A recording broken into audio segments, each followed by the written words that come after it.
അടുക്കൽ വരുവിൻ, ഞാൻ നിങ്ങളെ ആശ്വസിപ്പിക്കും എന്ന് അരുളി ചെയ്ത അഖില ലോകരക്ഷിതാവായ യേശുക്രിസ്തുവിന്റെ നാമത്തിലും അഖിലാണ്ടത്തിന്റെ സൃഷ്ടികർത്താവ് പിതാവായ ദൈവത്തിന്റെ നാമത്തിലും ഞങ്ങളുടെ ക്രിസ്തീയ വന്ദനത്തെ ഈ ദേശത്തേക്ക് അറിയിക്കുന്നു. അല്പസമയം നിങ്ങളുടെ വിലയേറിയ സമയത്തെ ഞങ്ങൾ ചോദിച്ചു കൊള്ളുകയാണ്. നാം ഒന്ന് ചിന്തിച്ചാൽ ഈ കാലഘട്ടത്തെ ഒന്ന് വിവേചിക്കേണ്ട വലിയൊരു നിമിഷത്തിലേക്ക് നാം എത്തിക്കൊണ്ടിരിക്കുകയാണ്. നമ്മുടെ പത്രവാർത്തകളൊക്കെയും നാം കേൾക്കുമ്പോൾ ഓരോ ദിവസം പുതിയ പുതിയ ക്രൂരകൃത്യങ്ങളുടെ വാർത്ത അനുദിനവും കേട്ടുകൊണ്ടിരിക്കുന്ന ഒരു കാലഘട്ടത്തിലേക്കാണ് നാം എത്തിയിരിക്കുന്നത്. ക്രൂരകൃത്യങ്ങളുടെ ലിസ്റ്റ് ഓരോ ദിവസം കൂടുമ്പോഴും അത് വർദ്ധിച്ചുകൊണ്ടിരിക്കുകയാണ്. കൊലപാതകങ്ങൾ വർദ്ധിക്കുന്നു, കൊല ചെയ്യുന്നതിന്റെ രീതി വർദ്ധിക്കുന്നു. അങ്ങനെ കർണാടക പ്രദേശത്തിൽ ശിരൂരിൽ അർജുനന് വേണ്ടി ഇവിടുന്ന് കേരളത്തിൽ നിന്ന് തന്നെ ആൾക്കാർ അവിടെ കടന്നുപോയി കോരിച്ചൊരിയുന്ന മഴയത്തും അർജുനന്റെ വണ്ടി കണ്ടെത്തേണ്ടതിന് കഠിനാധ്വാനം നടത്തിയ സംഭവങ്ങളൊക്കെയും ദിവസങ്ങൾ നാം ടിവിയിലൊക്കെയും കണ്ടവരാം.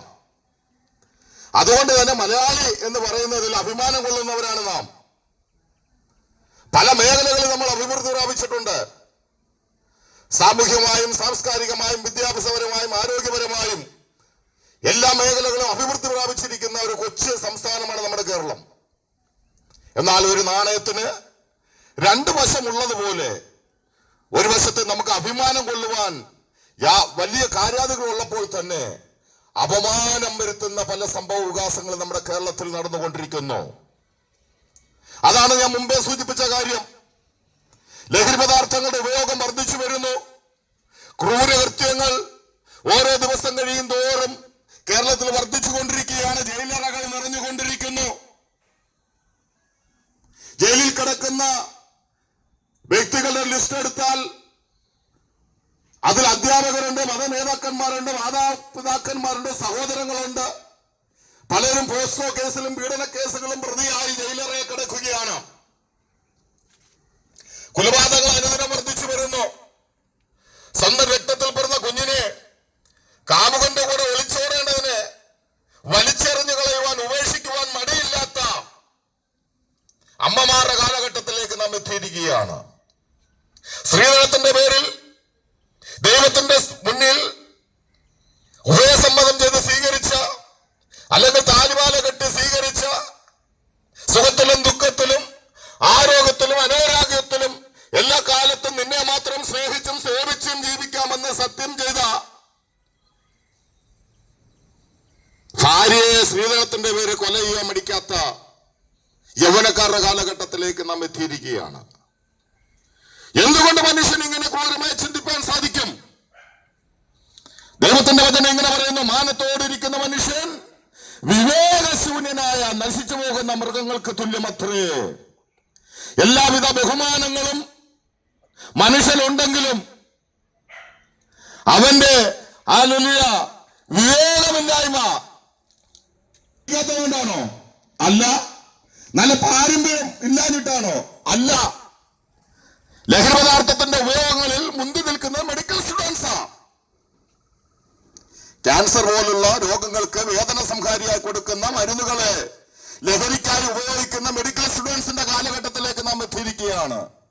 ഈ മരുന്നുകൾ ഉപയോഗിച്ച് അത് എങ്ങനെ പ്രതികൂലമായി തന്റെ ശരീരത്തിൽ ബാധിക്കുമെന്ന് സാധാരണ ഒരു മനുഷ്യനേക്കാൾ ഉപരിയായി ഗ്രഹിക്കുവാനും അതിന്റെ ആപത്ത് തിരിച്ചറിയാൻ കഴിയുള്ള മെഡിക്കൽ സ്റ്റുഡൻസ് പോലും ലഹരി പദാർത്ഥങ്ങൾക്ക് അടിമപ്പെട്ടുകൊണ്ട് ജീവിക്കുന്ന ഒരു കാലഘട്ടത്തിലേക്ക് നാം എത്തിയിരിക്കുന്നു. എന്തുകൊണ്ട് ഇങ്ങനെ സംഭവിക്കുന്നു? ഞാൻ പറഞ്ഞല്ലോ, വിദ്യാഭ്യാസത്തിന്റെ കുറവല്ല, നല്ല കുടുംബത്തെ ജനിക്കാത്തത് കൊണ്ടല്ല, നല്ല മതവിദ്യാഭ്യാസം ലഭിക്കാത്തതുകൊണ്ടല്ല. എല്ലാ മേഖലകളും ഇതെല്ലാം ലഭിച്ചിട്ടും മനുഷ്യന്റെ ക്രൂരകൃത്യത്തിന്റെ വാസന, ലഹരി പദാർത്ഥങ്ങളോടുള്ള അവന്റെ ആസക്തിയുടെ വാസന അനുദിനവും വർദ്ധിച്ചു വരുന്ന ഒരു കാലഘട്ടത്തിൽ നാം എത്തിയിരിക്കുകയാണ്. ഇവിടെ നാം ചിന്തിച്ചേ മതിയാവൂ, എന്തുകൊണ്ട് അങ്ങനെ സംഭവിക്കുന്നു.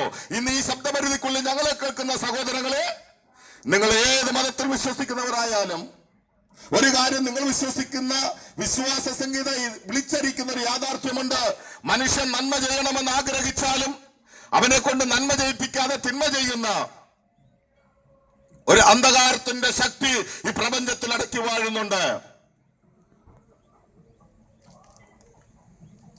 ഈ ശക്തി മനുഷ്യ ഹൃദയങ്ങളെ വശീകരിക്കുകയും അതിന്റെ ഇംഗിതങ്ങൾക്കൊപ്പം തിരിച്ചുവിടുകയും ചെയ്യുന്ന ഒരു കാലഘട്ടത്തിന്റെ മൂർധന്യ അവസ്ഥയിലേക്ക് നാം എത്തിക്കൊണ്ടിരിക്കുകയാണ്. മനുഷ്യൻ ജന്മനാ ഭാവിയാണ്. ആ യാഥാർത്ഥ്യം നാം തിരിച്ചറിയണം. ഈ ഇരുളിന്റെ ശക്തിയുടെ ആസക്തിയിൽ നിന്ന് മനുഷ്യൻ വിമുക്തനാകണമെങ്കിൽ അവന്റെ ഹൃദയത്തിലേക്ക് വെളിച്ചം വന്നേ മതിയാകൂ. ആരാണ് വെളിച്ചം? ദൈവമാണ് വെളിച്ചം. ദൈവത്തിന്റെ തിരുവചനം ഇങ്ങനെ രേഖപ്പെടുത്തിയിരിക്കുന്നു: സകല മനുഷ്യരെയും പ്രകാശിപ്പിക്കുന്ന സത്യവെളിച്ചം ലോകത്തിലേക്ക് വന്നുകൊണ്ടിരിക്കുന്നു. അങ്ങനെ വെളിച്ചമാകുന്ന ദൈവം മനുഷ്യ ഹൃദയത്തിൽ പ്രകാശിച്ചാൽ ഇരുളിൻ്റെതായ ആ സ്വാധീനം, ആ പാപ സ്വഭാവം അവന്റെ ഹൃദയത്തിൽ നിന്ന് മാറിയിട്ട് തന്റെ രൂപത്തിലും സാദൃശ്യത്തിലും സൃഷ്ടിക്കപ്പെട്ട മനുഷ്യന്റെ ഹൃദയത്തിലേക്ക് ആത്മസ്വഭാവം പ്രകാശിപ്പാനിടയായി തീരും. മനുഷ്യന്റെ കണ്ടുപിടുത്തങ്ങൾക്കോ അവന്റെ ഹൃദയത്തിൽ ഉദിച്ചു വന്ന ആശയങ്ങൾക്കോ പാപങ്ങൾക്ക് പരിഹാരം കാണുവാൻ സാധിക്കുകയില്ല. ഈ കാലഘട്ടത്തെ നാം വിവേചിച്ചാൽ മനുഷ്യന് അത്യാവശ്യമായിരിക്കുന്ന കാര്യം ചന്ദ്രനിൽ പോകുന്നതല്ല, ചൊവ്വയിൽ പോകുന്നതല്ല, നക്ഷത്രങ്ങളുടെ കൂടാരമടിക്കുന്നതല്ല. പിന്നെയോ ഈ പാപ സ്വഭാവത്തിൽ നിന്നും അവന് ഒരു വിടുതൽ അനിവാര്യമായിരിക്കുകയാണ്. ഓരോ ദിവസം കഴിയും തോറും ആ ക്രിമിനൽ വാസന ദൈവത്തിൽ നിന്നും, തന്റെ രൂപത്തിലും സാദൃശ്യത്തിലും സൃഷ്ടിക്കപ്പെട്ട ദൈവത്തിൽ നിന്നും മനുഷ്യനെ അകറ്റിക്കൊണ്ടിരിക്കുന്നു. ഈ പാപത്തിൽ നിന്നും രക്ഷപ്രാപിക്കാൻ കാലാകാലങ്ങളിൽ മനുഷ്യർ പല വിരുദ്ധമായ കണ്ടുപിടുത്തങ്ങളൊക്കെ നടത്തി എല്ലാം പരാജയപ്പെട്ട ഇടത്താണ് കാലത്തിന്റെ തികവിൽ കാലഘട്ടത്തെ രണ്ടായി വിഭജിച്ചുകൊണ്ട് ദൈവം തന്നെ മനുഷ്യനായ ഭൂമിയിലേക്ക് പിറക്കുവാൻ ഇടയായി തീർന്നു.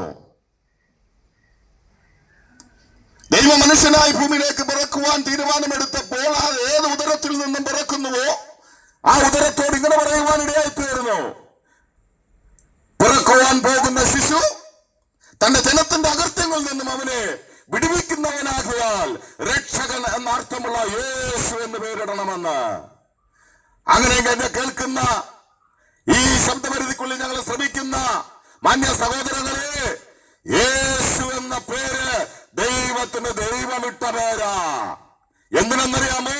അകൃത്യഭാരത്തിൽ കഴിയുന്ന ജനത്തെ അകൃത്യത്തിന്റെ പരിണതഫലത്തെ കുറിച്ച് പഠിപ്പിക്കുവാനും അതിൽ നിന്നും വിടുവിച്ച് അവൻ ദൈവസ്വഭാവത്തിൽ ദൈവരൂപത്തിലാകേണ്ടതിനും ദൈവത്തോട് അടുത്ത് നിന്നുകൊണ്ട് ദൈവികമായ ആത്മീയ ഫലങ്ങൾ പുറപ്പെടുവിച്ചുകൊണ്ട് ദൈവത്തെ സ്നേഹിക്കുകയും മാനിക്കുകയും ചെയ്യുന്ന ഒരു വ്യക്തിയായി തീരേണ്ടതിന് ദൈവ മനുഷ്യനായ ഭൂമിയിലേക്ക് പിറക്കുവാനിടയായി തീർന്നു. ആ ദൈവ ഭൂമിയിലേക്ക് വന്നു. മനുഷ്യനെ പാപത്തെ കുറിച്ച് പഠിപ്പിച്ചു, ശത്രുവിനെ സ്നേഹിക്കാൻ പഠിപ്പിച്ചു, നിങ്ങളെ പകയ്ക്കുന്നവർക്ക് വേണ്ടി പ്രാർത്ഥിക്കാൻ പഠിപ്പിച്ചു. മാത്രമല്ല മനുഷ്യനെയും ദൈവത്തെയും തമ്മിൽ അകറ്റുന്ന കാലകൂടത്തെക്കാൾ മാരകമായ വിഷമായ പാപത്തെ തന്റെ ശരീരത്തിൽ വഹിച്ചുകൊണ്ട് നിത്യ അഗ്നിയിലേക്ക് തള്ളപ്പെടേണ്ട, നിത്യമരണത്തിലേക്ക് തള്ളപ്പെടേണ്ട മനുഷ്യരെ ദൈവത്തോട് അടുപ്പിക്കേണ്ടതിന് ആ പാപത്തെ തന്റെ ശരീരത്തിൽ വഹിച്ചുകൊണ്ട് എന്നേക്കുമായി പരമയാഗമായി തീർന്നു. ഹല്ലേലൂയ! ദൈവം ഭൂമിയിലേക്ക് ഇറങ്ങി വന്ന് പാപത്തെ തന്റെ ശരീരത്തിൽ വഹിച്ചുകൊണ്ട് എന്നേക്കുമായി യാഗമായി തീർന്നുവെന്ന്. ആ യേശുക്രിസ്തുവിൽ വിശ്വസിക്കുന്നവർക്ക് പാപമോചനമുണ്ട്. ഒരിക്കൽ കൂടെ ഒരു കാര്യം കൂടെ ഉറപ്പിച്ച് പറയാം: മനുഷ്യന്റെ ഹൃദയത്തിൽ ഉദിച്ച ആശയങ്ങൾക്കോ തത്വചിന്തകൾക്കോ കണ്ടുപിടുത്തങ്ങൾക്കോ എന്നെ കേൾക്കുന്ന സഹോദര, പാപത്തിൽ നിന്ന് പ്രാപിക്കാൻ സാധിക്കില്ല. പാപത്തിന്റെ ശമ്പളം മരണമാണ്. ഇന്നല്ലെങ്കിൽ നാളെ നാം ചെയ്ത സകല പ്രവൃത്തികളുടെയും പരിണിതഫലമായി നിത്യമരണത്തിലേക്ക് തള്ളപ്പെടും. അങ്ങനെ നാം നിത്യമരണത്തിലേക്ക് തള്ളപ്പെടാതിരിക്കേണ്ടതിന് ദൈവം തന്നെ ഭൂമിയിലേക്ക് ഇറങ്ങി വന്നു. മാനവകുലത്തെ സ്നേഹത്തെ കുറിച്ച് പഠിപ്പിച്ചു, എങ്ങനെ ജീവിക്കണമെന്ന് പഠിപ്പിച്ചു, ഹല്ലേലൂയ, എങ്ങനെ സ്നേഹിക്കണമെന്ന് പഠിപ്പിച്ചു. മാത്രമല്ല തന്റെ പാപത്തിന് പരിഹാരം വരുത്തി. ആ യേശു എന്റെ പാപങ്ങൾക്ക് വേണ്ടി മരിച്ചെന്ന് ആർ വിശ്വസിക്കുന്നു, അവനെ യേശുവിന്റെ രക്തത്താൽ കഴുകി നീതീകരിച്ച് വിശ്വാസ സ്നാനത്തോടുകൂടെ അവനെ ദൈവത്തോട് അടുപ്പിക്കുവാൻ ഇടയായി തീരും. അതാണ് ഞങ്ങൾ അറിയിക്കുന്ന രക്ഷാ സന്ദേശം. ഇവിടെ ഞങ്ങൾ പറയുമ്പോൾ ഞങ്ങളുടെ കൂട്ടത്തിൽ ഷിഹാബുദ്ദീനുണ്ട്, ഞങ്ങളുടെ കൂട്ടത്തിൽ അനശ്വറുണ്ട്, എന്റെ പേര് വിൽഫ്രഡ് എന്നാണ്, ബിജുദാസ് ഉണ്ട്, കഴിഞ്ഞ നാളിൽ ഞങ്ങളെ വിട്ട് നിത്യതയിൽ മറയപ്പെട്ട ഉണ്ണികൃഷ്ണനുണ്ട്, ഷംസീറുണ്ട്, ഷമീറുണ്ട്. വിവിധ കുലത്തിലും വിവിധ മതത്തിലും വിവിധ ആചാരത്തിലും ജീവിച്ച പലരും ഞങ്ങളുടെ കൂട്ടത്തിലുണ്ട്. ഈ ദൈവസ്നേഹം അനുഭവിക്കുന്നു. ഞങ്ങളൊക്കെയും ഒരു ദിവസം ഇങ്ങനെ ഇറങ്ങി വന്നവരല്ല. ഈ ഭൂമിയുടെ പരപ്പിൽ സമാധാനമില്ലാതെ ആശ്വാസമില്ലാതെ ജീവിച്ചൊരു കാലഘട്ടം ഞങ്ങളുടെ മുന്നിലുണ്ട്. 2001 ഈ ക്രിസ്തുവിനെ അറിയുന്നതിന് മുമ്പേ പാപകൂപത്തിൽ ജീവിച്ചൊരു വ്യക്തിയാണ് ഞാൻ. ഒന്നിലധികം തവണ ആത്മഹത്യ ചെയ്യുവാൻ ഞാൻ തീരുമാനിച്ച വ്യക്തിയാ. അതിനുവേണ്ടി വിഷം വാങ്ങിയ വ്യക്തിയാണ്. ട്രെയിനിന്റെ മുന്നിൽ ചാടി ആത്മഹത്യ ചെയ്യുവാൻ തീരുമാനിച്ച വ്യക്തിയാണ്. അവിടെ നിന്നാണ് ഈ ദൈവം എന്നെ സ്നേഹിക്കുന്നു എന്നുള്ള സത്യം തിരിച്ചറിഞ്ഞ് ദൈവഭാഗത്തേക്ക് മനം തിരിയുവാൻ ഇടയായി തീർന്നത്. ആ കാലഘട്ടത്തിലൊക്കെ എന്റെ ജീവിതത്തിൽ ഞങ്ങളുടെ കുടുംബത്തിൽ വിവാഹങ്ങൾ മരണങ്ങളൊക്കെ നടന്ന എന്നെ ആരും അറിയിക്കത്തില്ല. ഞാൻ എവിടാന്ന് പോലും അറിയില്ല ആർക്കും. അങ്ങനെ ജീവിച്ചിരുന്ന എന്നെ 2001 ഈ സന്ദേശം, സ്നേഹ സന്ദേശം കേൾക്കുവാൻ ഇടയായി തീർന്നു. ഈ പാപകൂപത്തിൽ, ഈ പാപച്ചെളിയിൽ ജീവിക്കുന്ന എന്നെ സ്നേഹിക്കുന്ന ഒരു ദൈവമുണ്ടെങ്കിൽ ആ ദൈവത്തെ എനിക്ക് വേണമെന്നുള്ള എന്റെ അതിവാഞ്ച അവിടെ സമർപ്പിക്കുകയും ഞാനൊരു പാപി എന്നുള്ള ബോധം എനിക്ക് വരികയും ആ പാപം എന്നിൽ നിന്ന് കഴുകിക്കളയേണ്ടതിന് ദൈവത്തോട് കണ്ണുനീരോട് പ്രാർത്ഥിക്കുകയും ചെയ്തപ്പോൾ എണ്ണമില്ല പാപങ്ങൾ എന്റെ മേൽ നിന്ന് കഴുകിക്കളഞ്ഞു. ആ യേശുക്രിസ്തുവുള്ള വിശ്വാസം എന്റെ ഹൃദയത്തിൽ വലിയൊരു ഭാരം നീങ്ങിപ്പോയതുപോലെയായി. തുടർന്ന് ജലാശയം എന്ന കല്ലറയിൽ എന്റെ പഴയ മനുഷ്യനെ, കോപിക്കുന്ന മനുഷ്യനെ, മദ്യപിക്കുന്ന മനുഷ്യനെ, വഴക്കുണ്ടാക്കുന്ന മനുഷ്യനെ ആ ജലാശയമായ കല്ലറയിൽ അടക്കം ചെയ്തിട്ട് ഒരു പുതു മനുഷ്യനായി പുറത്തു വന്ന് ഇന്ന് ഈ വേദികളിൽ ഇങ്ങനെ ഈ ദൈവത്തെ ഘോഷിച്ചുകൊണ്ട് ജീവിക്കുന്നു. ഒരു പുസ്തകത്തിൽ നിന്ന് കിട്ടിയ അറിവല്ല ഇന്ന് നിങ്ങളോട് ഞങ്ങൾ അറിയിക്കുന്നത്. സ്വന്തം ജീവിതത്തിൽ അനുഭവിച്ച അനുഭവത്തെ വിളിച്ചു പറയുന്നു. എന്റെ ജീവിതത്തെ ഇത്ര ശോഭനപൂർണമാക്കിയ ഈ ദൈവം നിങ്ങളെ രക്ഷിക്കുവാൻ അവൻ സർവശക്തനായ ദൈവമാ.